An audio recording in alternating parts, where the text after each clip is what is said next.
کہتے ہیں کہ حضرت پریشانی ہے، ضروریات ہیں، وہ پوری نہیں ہو رہی، اور ہم چاہتے ہیں کہ پریشانی ختم ہو، وہ ضروریات پوری ہوں۔ تو ایک بہت مجرب وظیفہ ہے، مجربات اکابرین میں شامل ہے۔ کہتے ہیں کہ ہمارے اکابر فرماتے ہیں کہ آپ کی پریشانی ہو، ضروریات ہوں، تو آپ اس کے لیے 31 مرتبہ پڑھیں احمد رسول اللہ، محمد رسول اللہ۔ اگر بہت ہی زیادہ ضروریات ہیں، مشکلات ہیں، اس کے لیے پھر 100 مرتبہ پڑھیں، اور جب آپ 100 مرتبہ پڑھ لیں تو اس کے بعد ہاتھ اٹھائیں، اللہ رب العزت سے دعا کریں کہ اللہ ان اسماء کی برکت سے میری یہ پریشانی، یہ ضرورت میری پوری فرما دیں۔ انشاءاللہ اللہ رب العزت اپنی فضل و کرم سے آپ کی ضروریات کو پورا فرما دیں گے۔ اس عاجز کا بھی اس پہ بہت زیادہ تجربہ رہا ہے۔ ضروریات ہیں، حاجات ہیں، وہ پوری نہیں ہو رہی، بہت ضروریات ہیں، پریشانی ہیں، غم ہیں، تکالیف ہیں، وہ ختم نہیں ہو رہی۔ تو اس کے لیے ہمارے مشائخ نے، ہمارے اکابر نے ایک طریقہ بتایا ہے، وہ یہ فقیر آپ کو ہدیہ کرتا ہے۔ شاہ ولی اللہ محدث دہلوی رحمہ اللہ نے بھی اپنی ایک کتاب میں اس کا ذکر فرمایا ہے۔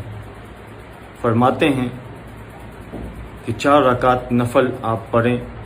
پہلی رکعت نفل میں آپ سورۃ الفاتحہ کے بعد 100 مرتبہ آیت کریمہ لا الہ الا انت سبحانک انی کنت من الظالمین پڑھیں۔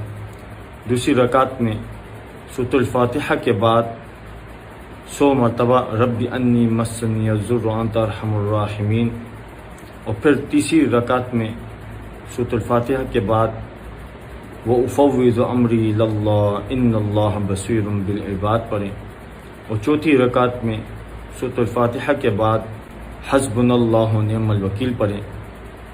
اور بعض ہمارے اکابر فرماتے ہیں اگر آپ حسبنا اللہ ونعم الوکیل کے ساتھ نعم المولا و نعم النصیر بھی شامل کر دیں تو اور بہتر ہو جائے گا۔ جب آپ 4 رکعت نفل سے فارغ ہو جائیں، سلام پھیر لیں، تو سجدے کی حالت میں آپ 100 مرتبہ رب انی مغلوب فانتصر پڑھیں۔ سجدے سے جب سر آپ اٹھائیں 100 مرتبہ درود شریف پڑھیں اور دعا کریں اللہ رب العزت سے رو رو کے گر گرا کے، اور پھر 100 مرتبہ درود شریف پڑھیں۔ تو کہتے ہیں اگر آپ کو ذرہ برابر بھی شک ہو کہ میری دعا قبول ہوگی یا نہیں ہوگی، میری ضرورت اللہ رب العزت پوری فرما دیں گی کہ نہیں فرمائیں گے، یا میری دعا قبول ہوئی ہوگی یا نہیں ہوئی ہوگی، تو فرماتے ہیں کہ اس کا مطلب یہ ہے کہ آپ کے اندر ذرہ برابر ایمان ہی نہیں، ان کی کوئی شک ہی باقی نہیں رہے گا۔ انشاءاللہ اللہ رب العزت آپ کی دعا قبول فرمائیں گے، آپ کی حاجت پوری فرمائیں گے۔ اللہ رب العزت عمل کی توفیق بھی عطا فرمائے، اور ہم سب کی پریشانیوں کو، غموں کو، حاجات کو پورا فرمائے۔